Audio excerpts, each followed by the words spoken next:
So welcome, mothers and others. Today we have a wonderful webinar up ahead with three Texas House candidates. We have Julie Johnson from House District 115, Denise Wooten from House District 63, and Salman Bhojani from House District 93. Welcome. We are so glad you're here. Each of you guys have a few minutes to tell us a little bit about yourselves and why you are running to be a House District representative this November. So we're going to go right ahead. We'll start out with Julie Johnson. All right, thank you. So my name is Julie Johnson. I'm state representative for House District 115. I first ran for office in 2018 and I flipped my seat. I beat Matt Rinaldi, who's the current GOP party chair.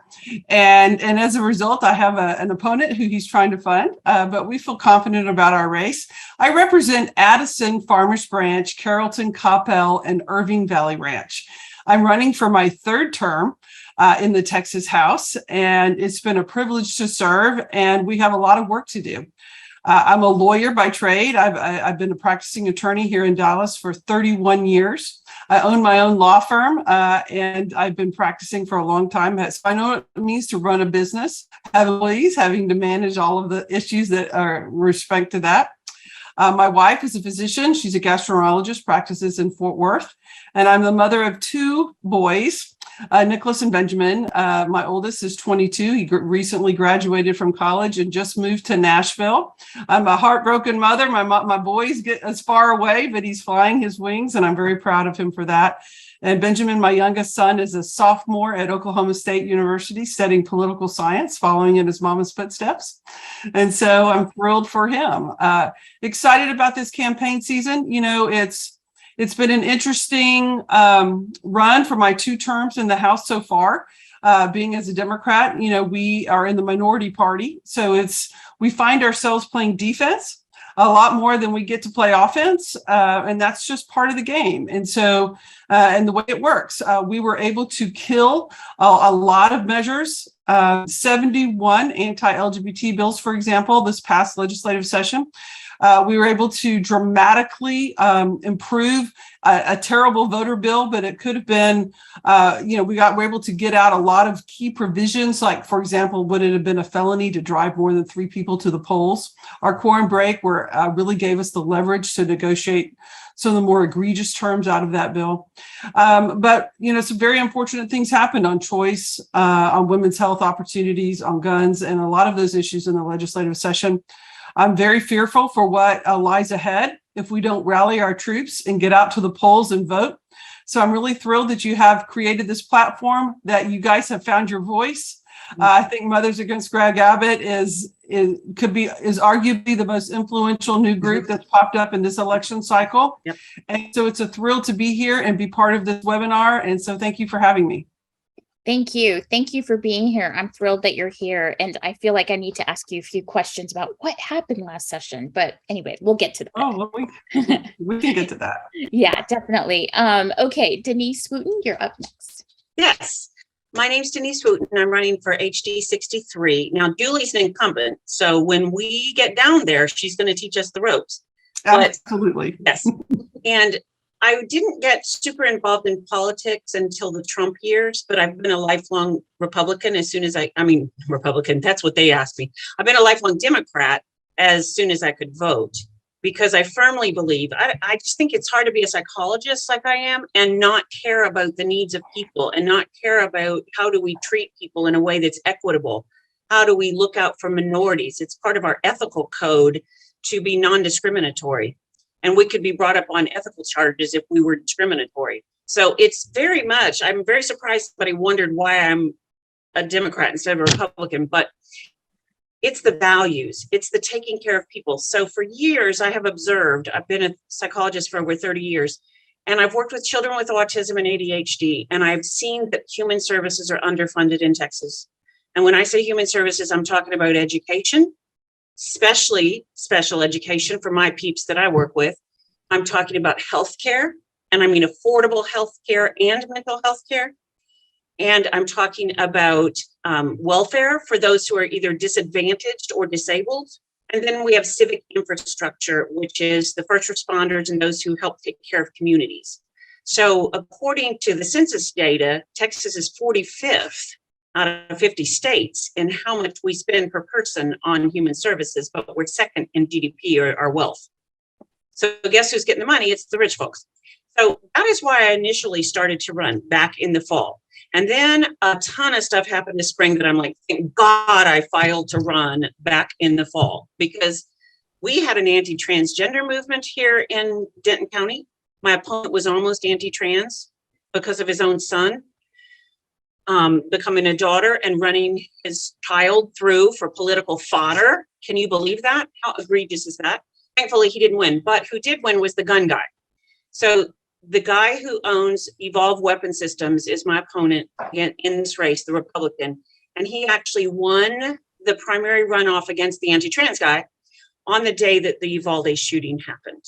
And he dared to go on his Facebook and put a sympathy note. He makes those AR-15s. He makes the assault rifles. So he is my opponent. That happened. And then, of course, Roe v. Wade, which is going to have catastrophic and already has been having catastrophic effects on women and girls and the men who love them.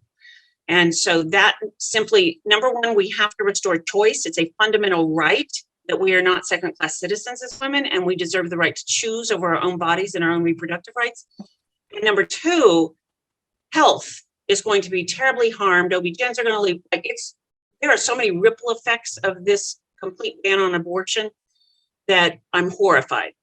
And so that is basically why I started to run. And now I'm very glad I'm running, because we have even bigger issues that have cropped up since then. Anything else you would like to know? Nope, that is great. Thank you so much, Denise. All right. Okay, Salman, you are up next. Thank you so much for having me. It's really an honor to be here with State Representative Julie Johnson and candidates and Ms. Thompson as well. Just want to take a quick moment to remember the victims of 9/11, since today is 9/11 for the 3,000 people that passed away, and also really blessed to have first responders do a great job at that time as well. So we need to also think about positives. But yeah, just let me start off. So my name is Salman Bhojani, and I'm running for Texas House in District 92. And I'm really blessed. I'm a proud immigrant. I came to the country when I was 19 years old and worked at 3 jobs to make ends meet and to put food on the table for my family. I've lived the American dream, working my way up, sort of working at $6 an hour at gas stations, mopping floors and cleaning restrooms, to eventually going to law school in the evening program at SMU, and then now being an attorney. I'm running because I'm really passionate about public service, and I've already served the public in some capacity. This is this district. So as some of you may remember, the outcome of 2016 elections were devastating for me and my family, especially because I was scared for the religion that I have. We were persecuted for that, and the first thing that he did was institute a Muslim ban in January 2017, and that made me really furious. How can somebody? I tell my kids that America is a nation that accepts everybody, no matter what religion that you're in. But I saw firsthand that we were persecuted for that. And so I ran for Euless City Council. My campaign was a long shot against Tea Party forces. And some of you may remember the national and state headlines when my own state representative, Jonathan Strickland, attacked me for my religion, for my immigration status, and for my profession as an attorney.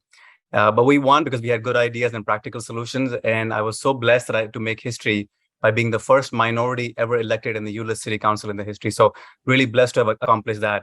Again, I tell my kids that we are all equal in the terms of law, and we need that in the state house, because our campaign, I'm proud to say that we'll be making history again when the votes are counted in November. I'll be the first Muslim and the first South Asian ever to be elected to the Texas legislature, which is surprising in 2022, right? But again, our campaign is built and focused on really kitchen table issues for Texan families, right?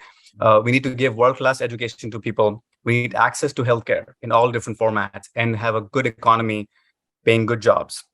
And just so you know, this district is 92, is a safe Democratic district, but we're running like we have something to lose. We're pushing like full steam, knocking on doors, writing postcards, making calls. But because this campaign is not just about me, it's about every candidate that's on the ballot. Right. And from our future governor, Beto, to all the way down to the courthouse. And we're going to work hard to make sure that District 92 turns out in record numbers in Tarrant County.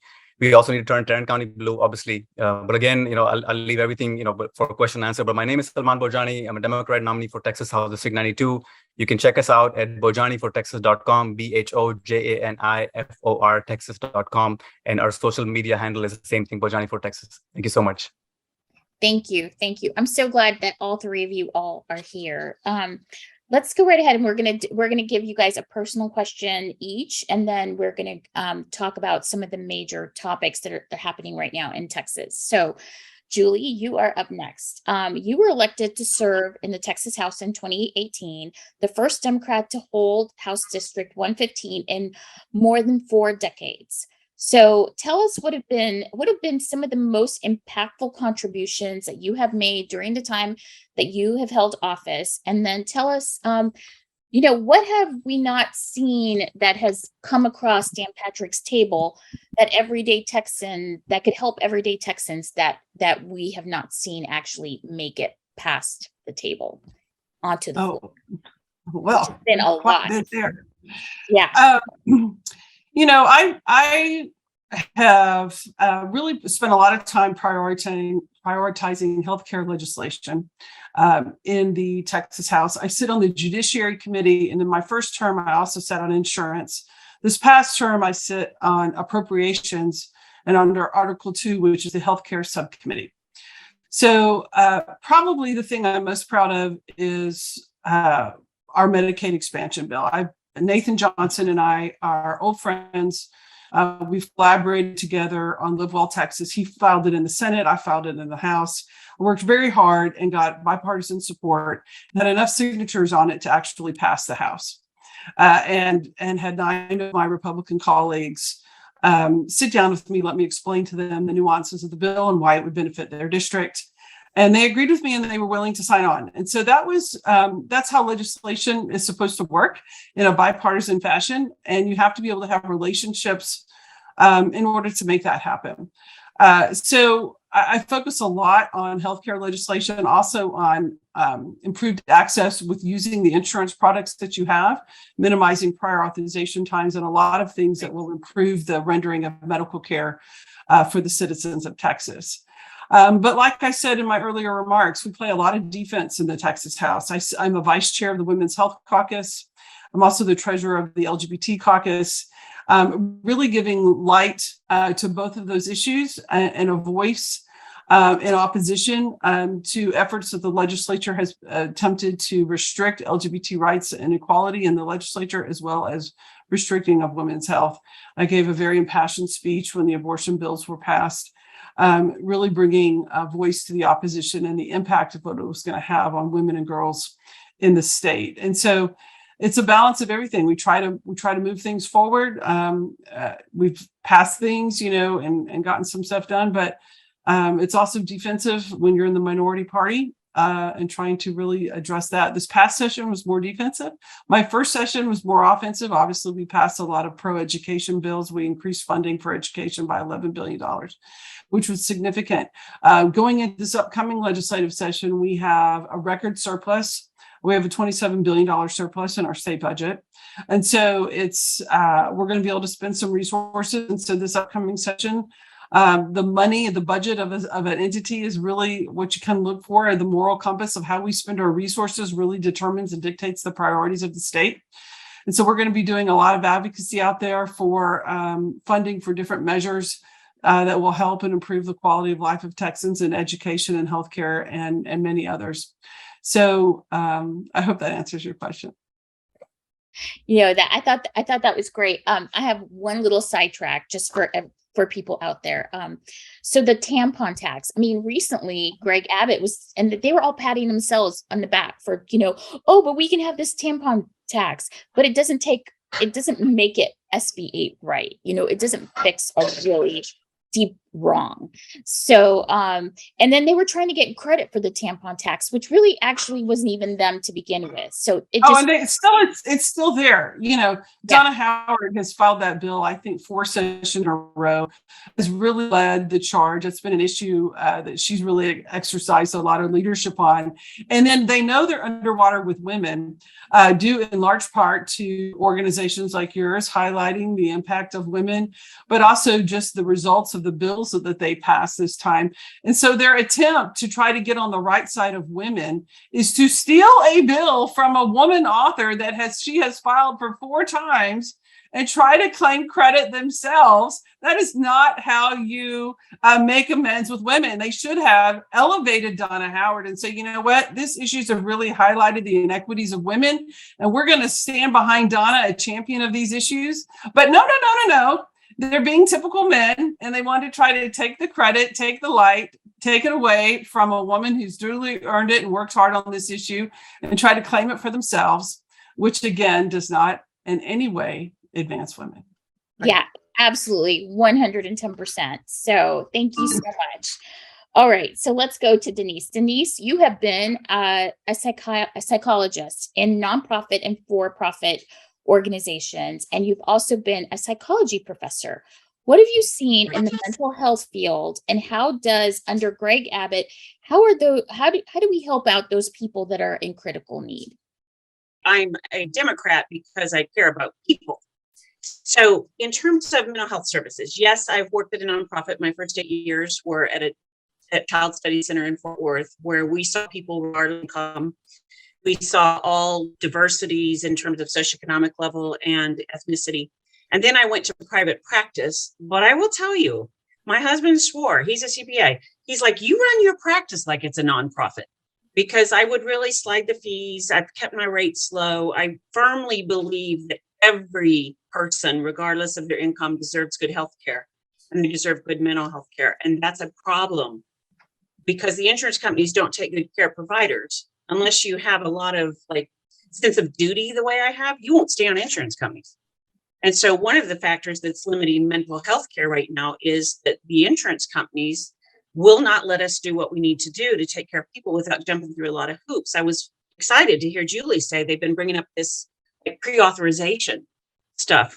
You know, some of the panels I got off of eventually, I was on Medicaid for years. I was on United. I was on a ton. I was actually losing money. They messed up so many claims. So we can expand Medicaid all we want, but until they fix the provider problem, there's still going to be limited access to care. So that whole system needs to be redone. I'm very angry at Abbott for saying gun violence is a mental health issue, when the month before Uvalde happened, I believe he cut mental health funding by about 200 million, if I remember the number correctly. It's like, these guys want to say the right things that get votes. They aren't doing anything to help the problem. And so I think that we have a lot of underserved mental health needs, and that is what we need to take care of, is how to provide better access.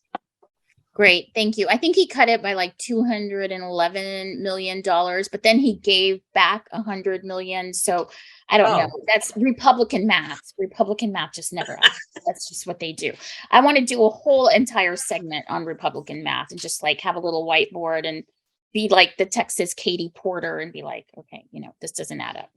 We'll see. I'm still thinking of how I can pull that up. But anyway, thank you so much.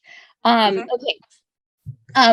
Salman, you are up next. Can you tell us a little bit about your role on City Council and what initiatives you brought to the table in City Council, and how they were received and how it bettered your community?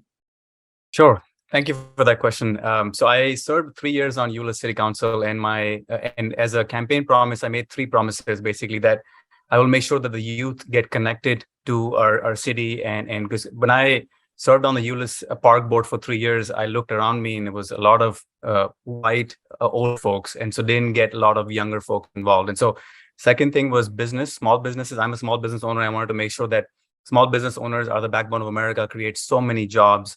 And so I want to make sure that we can provide all support so they can create those jobs. And third thing was getting engaged, the community engaged in the city practice, because people don't come out and vote in the municipal elections. So after 2 years, I had already started a youth in government program. It was a 9-week program for the Euless City, where every Monday evening, they would the schools, kids from juniors and seniors all over Euless, even if they're homeschooled, they would come to City Hall and we would teach them about what does the city do for them, the police, fire, and all that. And there would be one class what I would teach how to run for city council, because I really wanted to energize people to run at the local level.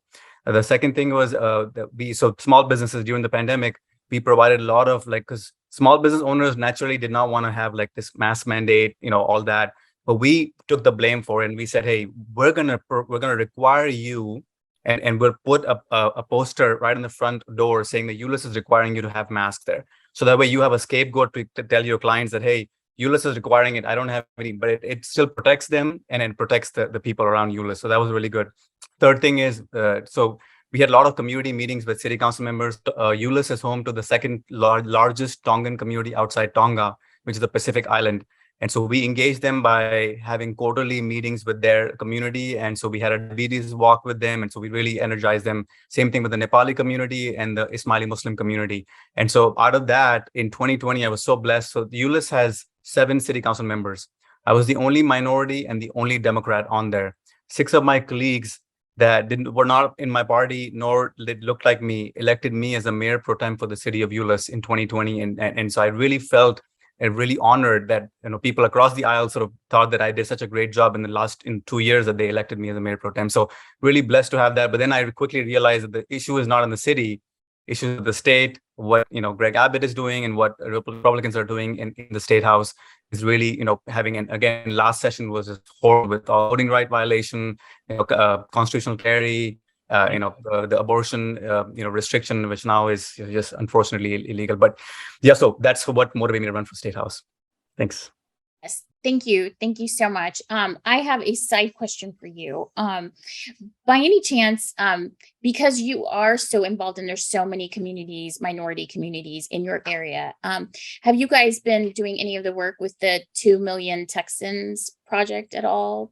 Have been. So Sri Kulkarni is a good friend of mine, and so we're completely connected. In fact, I did a lot of relational organizing in my primary, and I was able to get 1,000 first-time voters out to vote in the Democratic primary, which is very tough to do in my district that only had 6,500 votes to begin with, because we focused on South Asian community members, Muslim community members, and minorities that generally are not politically involved. But we had Outreach Circle as an app, relational organizing app, and I would suggest everybody adopt that as well. And I think Reach is another app, but it allows people like our constituents to text to their friends. And when somebody gets a text message from their friend, it's much more valued, and they would actually do something rather than getting it from a candidate that's cold calling them or something. So that really worked out. That is really excellent. Thank you for sharing that, because I want to make sure we do have a lot of minorities that are members of Mothers Against Greg Abbott, and they tend to be a little bit quieter, but I want them to know that there's different ways that we can reach out in their communities and to not give up. We all have to. Other ways is just to do like different things. So we're doing a Bollywood dance with Salman. We're doing yoga with Salman. We're doing mindfulness activity with Salman or something, or Zumba. So that way we bring in what their culture is and then talk about politics and say, hey, look, have you ever thought about this? Look at your kids. A lot of kids called me, and when I was a city council member, or a lot of parents called me and said, hey, this mask mandate is now optional. I'm really scared of sending my kids in August 2021. And it was just devastating for us. But we sort of grabbed together and tried to say, hey, look, that is the reason for you to go vote, right?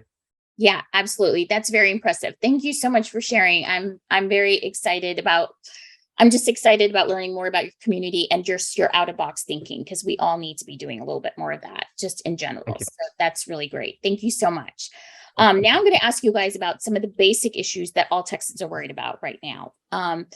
First of all, this past week, I went to Uvalde. It was the kids returned back to school across Uvalde. I was there on Tuesday. And so let's just talk about common sense gun laws and what we can do about gun laws here in Texas. So we will start with Julie.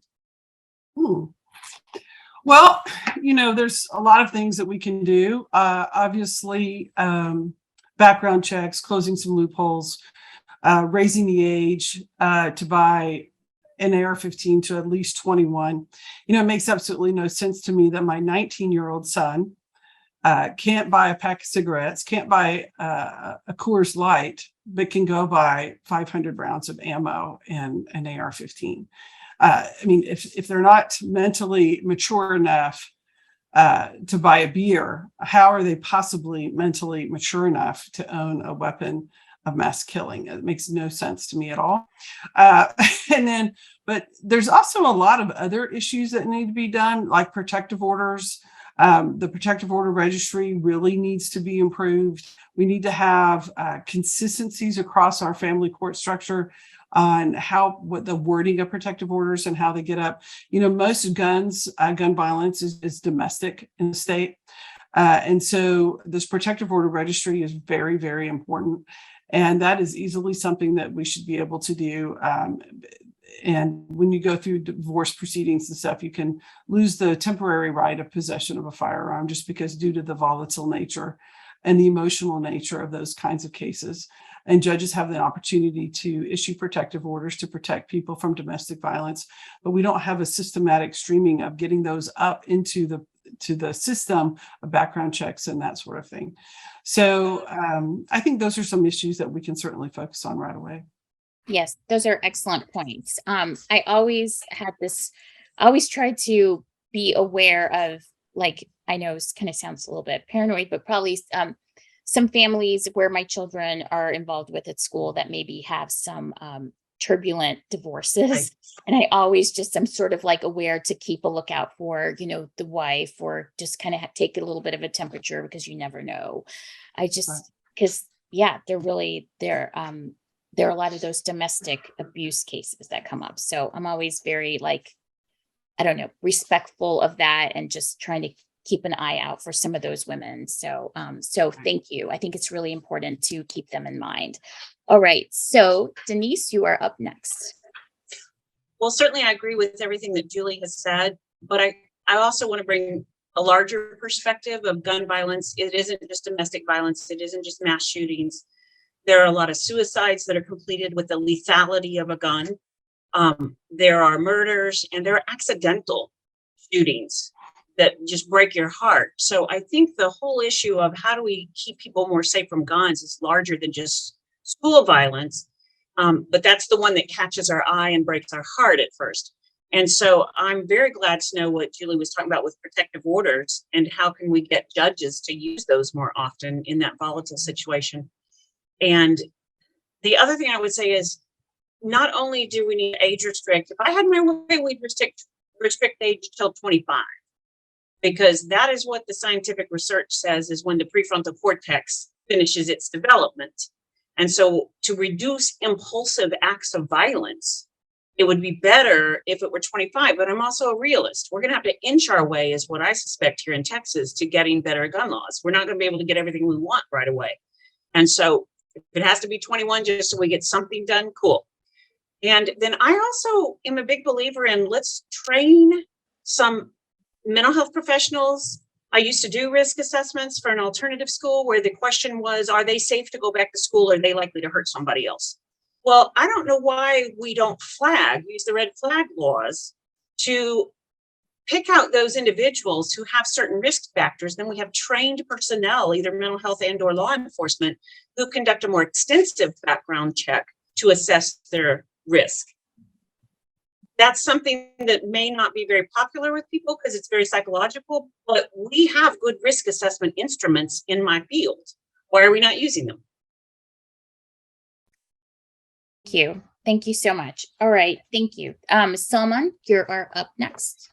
Yeah, thanks. That's a really important question. And I feel like as a parent, the schools are a place that should be very safe. It should be a happy environment for encouraging the learning process that we so needed.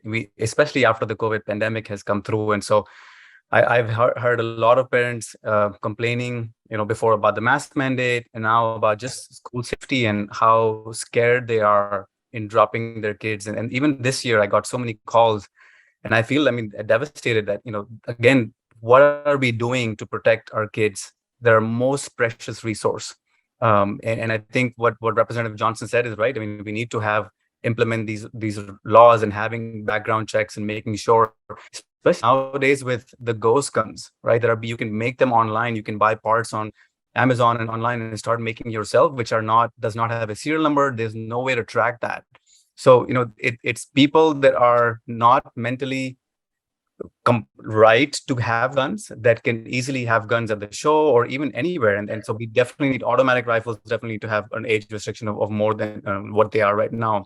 And, it's unfortunate Last couple of weeks ago, actually, as a school started in my district in HEB ISD, there was an incident that happened, and thankfully, this was resolved quickly.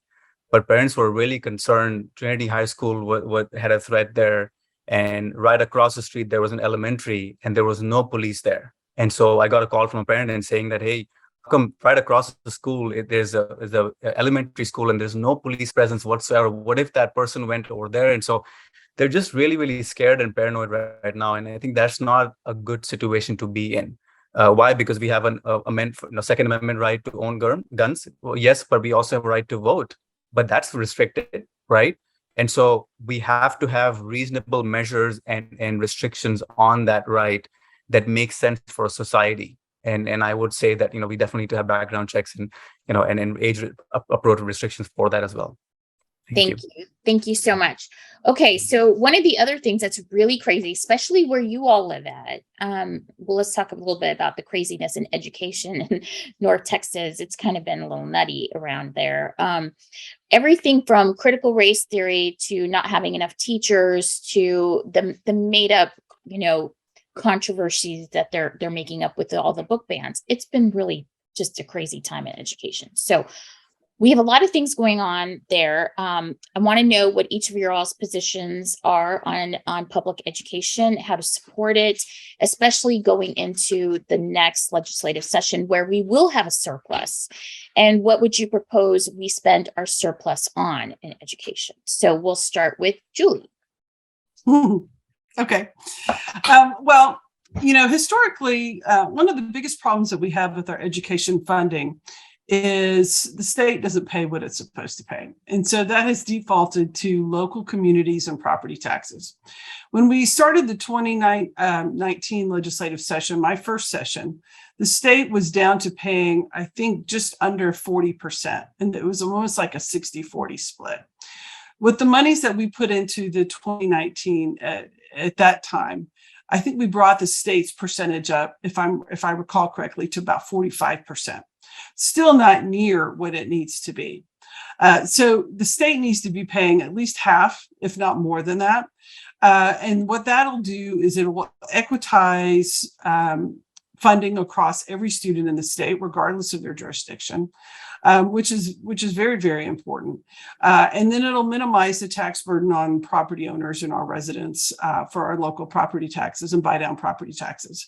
And the way to do that is to fund it, not to restrict the tax base that local school districts can charge, which is one of the measures that they did by, when they really cut back and restricting the tax base. That's not increasing the funding necessary. We have to actually increase the funding, not handcuff our local school districts and our local cities. So we're going to have a lot of money to spend. I'm very hopeful that we'll be able to put it into pub ed. Our retired teachers are woefully in need of a COLA adjustment. They've not had a cost of living adjustment in 16 years. Under Greg Abbott's leadership, he has completely failed our retired teachers. A significant amount of our retired teachers are living on less than $2,000 a month. With the inflationary pressures that they've had, that is virtually impossible to do. It's very, very difficult, and they're really struggling. Not to mention their healthcare costs have really gone up. If we're going to attract competitive teachers to this field, we need to pay them. We need to pay their retirement. We need to remove state restrictions on their ability to teach. We need to quit letting politicians run the academic curriculum, and we need to let trained educational professionals do that. And only then will we improve and bring Texas up to being competitive across other states. We're currently in the bottom 10% of educational systems in this country. And so that's just not okay. Great. Thank you. Thank you so much. Denise, you are up next. Well, I really appreciate, Julie, your perspective on this from a kind of fiscal point of view and fiduciary point of view. I guess I come at it more from a content, like if I had money to help kids at school, what would I do with it? I would certainly increase special education funding. There are many children who the state almost has sort of like a quota, an informal quota of the number of kids they would allow to receive special education. I hate the STAR test for my clients. I work with autism, ADHD, learning disabilities. So if the state only allows, let's say, about 1% of the STAR test to be modified, meaning they've changed the curriculum level to reflect where the kid actually is, 3% of any population is intellectually disabled. And that's not even adding in ADHD, other developmental disorders, and autism. So we are not doing them any favors. My heart's broken every time I have a kid. I had one last week. He'd failed the STAR since 2018, and they weren't lowering, they weren't modifying his grade level expectation for the STAR. They would get him on grade level. So I certainly would want to help those kids more. And 13% of the population of any on the bell curve is a slow learner population. That means their IQ is not average, but it's not intellectually disabled. I believe those kids are not well served. We need to equip them. We need training and certification processes, perhaps through community college or the career centers. We need to equip them to be productive members of society, which not only helps them, but helps our economy. That should be a bipartisan initiative that could pass. The other thing is, I hate when politicians are making decisions about anything on which they are not subject matter experts. That would include education, and that would also include medical and things like that. In terms of charter schools and vouchers, overall, I'm opposed to that expansion. I think that maybe I'm cynical, but it sure looks like it's an effort from the Republicans to disenfranchise public education, make it look bad, and then try to get the vouchers for elitist schools that I'm going to be somewhat psychological here, but that perpetuate systemic classism. And that really infuriates me, because it isn't our country about equal opportunity for every individual, regardless of their wealth. So I'm very passionate about taking care of kids with needs, if you can't tell. And I would love to have money to play with at the school level. Great. Thank you so much, Denise. My son has, I guess he has auditory processing disorder. He's a rare auditory processing disorder. So he has special needs. He's now 17. And we're struggling just getting the help that he needs right now in school. Yes. I mean, I feel like I stopped my whole entire life to take care of him. And then all of a sudden Mothers Against Greg Abbott happened, and, it's kind of taken over my life, but I'm still like the mom to him and trying to help him succeed in school. And it's very difficult. So I can relate to a lot of the things that you're saying, because every single day, I get these messages from his teachers, and I feel like I'm in a losing battle for the bottom. I work really hard for my son to work really hard to get to the bottom. That's how I feel every day. It's very frustrating as a parent. So I completely understand. Thank you so much. Okay. So Salman, you are up next. What are your positions on education? Yeah, thank you. And I think you asked first about the book banning, and I think we should just trust our school administrators and locally elected trustees when it comes to matters of curriculum, because they can make the best decisions. And there will always be books that are appropriate for high schoolers, but not appropriate for middle schoolers, right?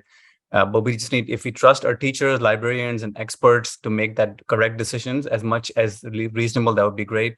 Because I agree, politicians should have no role in deciding what books belong in Texas public schools. If a parent feels that a book deemed, age appropriate by educating experts is not appropriate for their child, they can obviously pull that or monitor it for their children as well. Regarding critical race theory, you mentioned that as well. At an age appropriate, I think, children and teenagers in public schools should be taught truthful and unabridged history of America, which includes bountiful positives that that has becoming the birthplace of modern history that America has become, right, with our efforts for World War II, to also the negatives that include the history of slavery and racism that has been in America, right? And so the civil rights icon, which should be brought up, as the pinnacle of American fighters for justice and all that. So I think we should teach them the entire truth, because they need to be global leaders, and global leaders need to know everything, not just a whitewash history of our youth. And the last thing you said is, if we have, and we do have a lot of surplus, and with property taxes, what should we do? I think we need to reduce burden on homeowners. We're the third largest taxes in the entire country, which is not right, because we're the 9th largest economy in the world. So if Texas was a separate country, it would be the 9th largest economy with our GDP. We can absolutely afford a world-class education, and we can afford to pay teachers really well, a living wage, and increase mental health professionals in schools. And so that's what I would focus on with that. Thank you. Thank you. Thank you all so much. So the last question before we kind of start wrapping things up is this, SB8. So SB8 happened, and then of course there was the jobs ruling that also happened. So wanted to see what your positions are on women's right to choose and what we could possibly be doing in this next legislative session to fight back and try to get this overturned. So we will start with Julie. Well, obviously, I'm very disturbed by what Republicans in Texas have done on women's reproductive health access. It is horrible. It is just absolutely morally wrong, in my opinion. I was very upset when it passed the House. We fought as hard a fight as we could fight, but we just don't have the numbers. The Dobbs opinion and then the state's trigger ban on top of that has really put women in a very difficult situation. We've lost our rights for our bodies. We've lost the right to determine when and by whom and how we will become pregnant, and when and by whom and how we will start our families. And that is just wrong. I'm only comforted to see women really rising up and taking a stand and saying, no, no, no, no. Unfortunately, there's only one way that we're going to correct this course next legislative session, and that is by people voting Democrat up and down the ballot. Right. We can no longer say just go vote. You have to go vote Democrat. There's a stark difference on women's health and choice and abortion access, Democrat, Republican. There is no middle ground. There is no in-between line. And we must vote. If you've never voted before, vote. If you know people that haven't voted before, talk to them about voting. If you are voted infrequently, make sure you go vote. And it can't just be for Beto. It needs the state house on down. But we have to have a body that will actually pass a law to correct what has happened. So we need to make sure to vote Democrat on every ballot, everywhere, and by as many people as possible. And if we actually flip, if we make meaningful gains in the House and in the Senate, if Dan Patrick is no longer our lieutenant governor, if Mike Collier is calling the shots, we actually can do something. And we can take the Supreme Court basically said it's up to the states. Well, then it's up to Texas, and it's up to the voters of Texas to determine, do they want abortion access? Do they want the right of self-determination for their own health care? Yes or no? Do we want doctors to have the free right to prescribe appropriate medical care for their patients without fearing of jail time? Is that the kind of Texas you want? And if it is, then the voters need to vote Democrat. Yeah, absolutely. Absolutely. We're actually trying to come up with a jingle where we tell people to vote Democrat all the way down the ballot, because sometimes people will vote for one person and then walk out of the booth. Right. So we're trying to do a short little 30-second ad on voting blue all the way down. Right. I think one of the problems that advocacy groups make and Democrats make is, especially, I'm a lifetime voter. I know what the issues are, but when we're trying to reach a first-time voter, they don't necessarily know. They don't necessarily know that if you care about access to abortion care and if you care about that issue, then you must vote Democrat. You can't just say go vote. We're not telling them how to cast their vote and guiding them on the result of the vote on an issue. And so we always have to take it to that next level, I believe. Yeah, I think that's a really good point. So thank you. Thank you so much. All right, Denise, you are up next. Goes back again to my fundamental principle is that subject matter experts should be having input into political decision making instead of politicians just voting for what they think their base, who will give them a lot of money, would want them to do.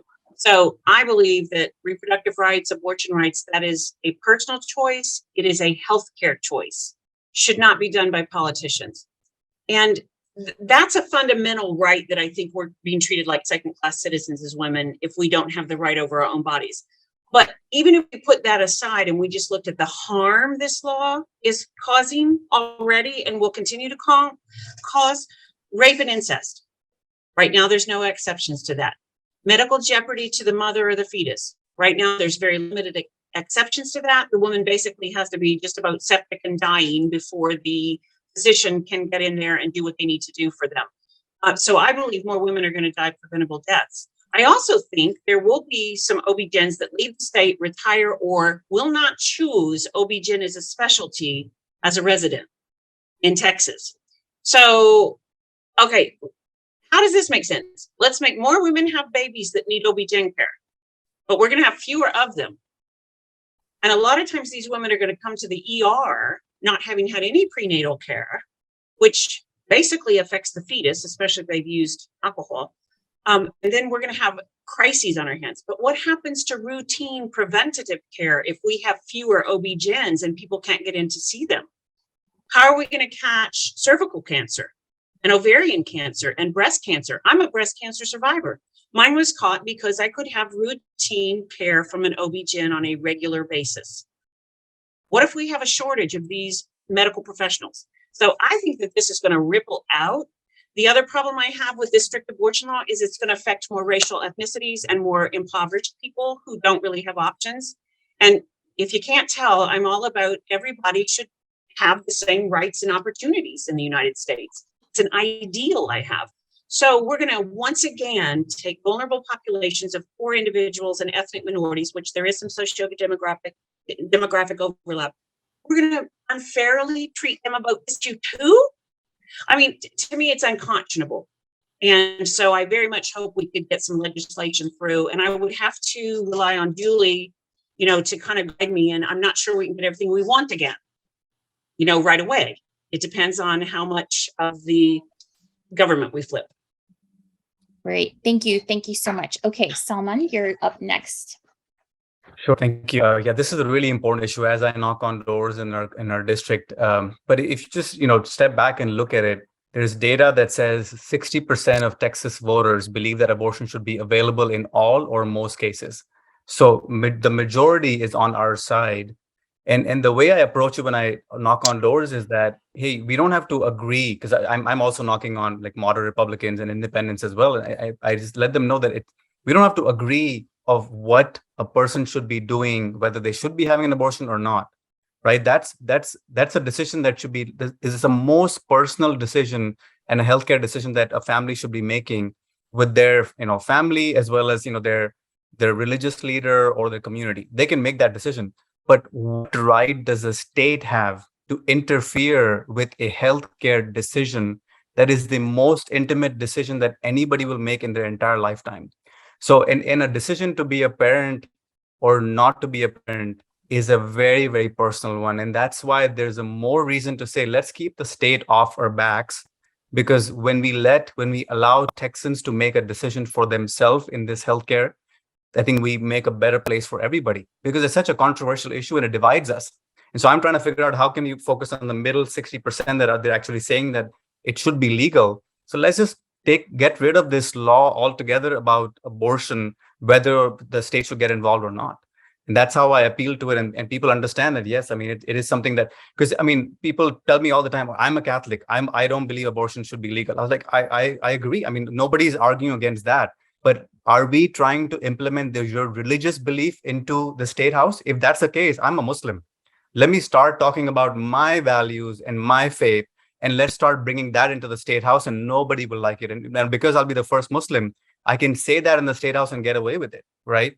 That let me bring my values, and then you'll be like, no, let's not bring religion into this issue. So let's completely keep abortion off, or the state off of making that decision. Thank you. I like that. I like that point. So I think that's a good point. Okay, so what I'm going to do now is we're just going to go through each one of you all and tell us how we could help you with your campaign this year up to November, where we can find you, and where, tell us a little bit about where we can find you, how we can support you. And then before I turn it over to you all, I just want you guys to know that we are endorsing every single one of you. So you guys will be getting a zip file with some graphics really soon. So that'll be sent over to you soon. So thank you all so much. So we'll start out with Julie. Where can we find you, Julie? Excellent. So my website is juliejohnsonfortexas.com. On Facebook, it's Julie Johnson for Texas. On Twitter, TikTok, Instagram, it's Julie Johnson TX. And so we would welcome your involvement and look forward to having your support as well. Thank you. Yes, thank you. Is there any place in particular where you need help right now for this election season? Well, we're really working on field and reaching voters. We either need people to volunteer or help donate to our campaign. We have a lot of young people that have reached out that would like employment. We'd like to be able to hire them, and we need the resources to do that. So either come volunteer your time or donate generously with your funds, and that we'll put it all to good use. That sounds good. Everybody, did you just hear what Julie just said? So let's go out there. We can donate, and we can also sign up to be volunteers. So, all right, Denise, you're up next. Unlike Julie and Salman, I'm not in a safe Democratic district. In fact, I'm in one that technically is supposed to flip red, but we're doing our darndest. So this guy has $1 million, and of course, we don't have that. But I'd rather have 1 million people who are working for us. So, well, sure, I'd love money. If we just have people to go canvas sports and block walk and do phone banking and do texting and just get visibility out there so people in HD63 know they actually have a choice, then that would help us tremendously to try to fight back against the red machine that is my opponent. www.wootenfortexas.com is my website, and my other links are on there as well, to Facebook and Twitter, and that. It's probably easier to go there and just link up with that. Okay. Thank you. Thank you so much. Okay, Salman, where can we find you, and where do you need the most help? So every candidate needs 3 things: funds, volunteers, and votes, right? So to the extent that people live in the district, it's Arlington, Grand Prairie, Fort Worth, Hearst, Euless, and Bedford. Please vote for us on starting October 24th. If you can volunteer to your time, like everybody has said, that would be really awesome, because our goal is to knock on 30,000 doors in the district. We're well 1/3 almost the way there, and we will hopefully, in the next 56 days, we'll knock on remaining. Then we need to raise about $400,000. We already raised $100,000, and so we really need to get working on that. And what we're doing is very creative, because my passion is building the pipeline. How can we have young progressive people that are exposed to campaigns so that way they can run for office? They know exactly have the tools to do it. So we started something called Bhojani for Texas Boot Camp, where we have right now 5 young people, either from UT Arlington or SMU, and seniors in high school in the district that are coming in, and it's a 9-week program, and we're paying them a stipend as well, and we're training them on how to phone bank, how to canvas, how to make calls to volunteers, engage them, and all that. So it's really, really, and they're really excited. We just did a TikTok actually yesterday, and you can see that also, Bhojani for Texas, and it was really awesome, because these guys are naturally good at social media, and so we now have about 10,000 likes, and we have 1,000 followers on our TikTok account. Obviously, a lot more on Twitter and other platform, but so it's everywhere. It's Bhojani for Texas is a handle on Twitter, Instagram, Facebook. BHOJANIFOR Texas.com is the website as well. And so, yeah, reach out to us. We really want to energize youth and bring the new perspective. You talked about like South Asian community and Muslim community. Yeah.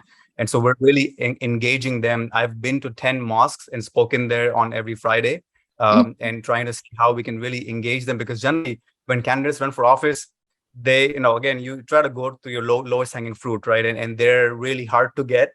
And so generally they don't go, but so we have voting registration as well that's going on right after as soon as I'm speaking, they have a couple of volunteers outside the mosque that are registering folks as they're leaving. And there's a mosque that has like 2,000 people that come pray there, in our wing and other places. So we're going everywhere because we need to register. I think Texas is blue.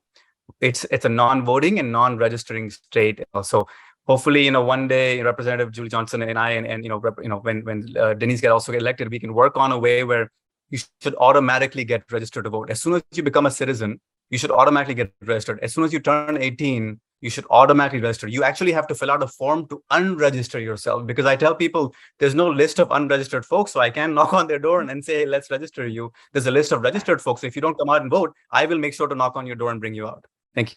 I love that. Imagine being civilized. I mean, that really is just part of being part of a civilized society. That would be wonderful. Absolutely. So, so thank you, all three of you, so much for taking time to talk to me today, to meet with me today, and to tell us a lot. Give us a lot of information. Tell us more about your campaigns. I appreciate every single one of you, and I can't wait to see you all on the campaign trail. And I'm wishing you all the best in this November.